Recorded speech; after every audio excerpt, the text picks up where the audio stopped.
Sosok AKP Ramli, viral punya Rubicon pakai plat palsu di Makassar. Kehadiran mobil Rubicon di halaman parkir Polrestabes Makassar tuai sorotan. Mobil Rubicon Orange seharga miliaran rupiah itu tampak menggunakan plat DD501 Junior. Tribun mengecek nomor plat itu memang tidak terdaftar di aplikasi Bapenda Sulsel Mobile. Terungkap pemiliknya ialah seorang polisi berpangkat AKP bernama Ramli. AKP Ramli menjabat Kasih Hukum Polrestabes Makassar setelah serah terima jabatan, Sertijab, pada bulan Juni 2025. Ia bergelar Sarjana Hukum atau SH. Ia akrab disapa Aji oleh kerabatnya.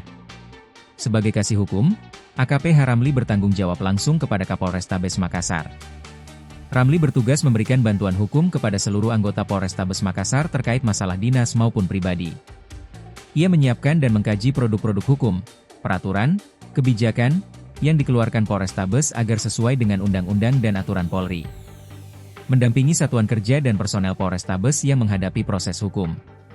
AKP Ramli dikonfirmasi wartawan membenarkan, kepemilikan mobil mewah seharga kisaran Rp1,525 miliar itu.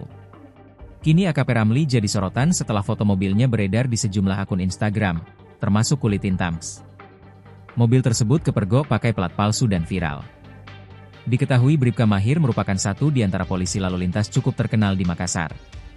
Bribka Mahir dikenal dengan jargon kembali ke jalan benar. Ia sering menindak pengendara yang melanggar. Di sisi lain, bos Bribka Mahir justru melanggar.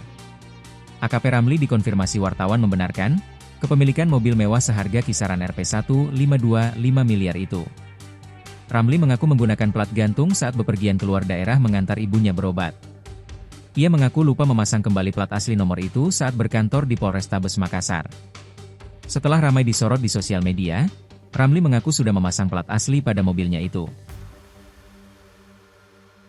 Download Tribun X sekarang, menghadirkan lokal menjadi Indonesia.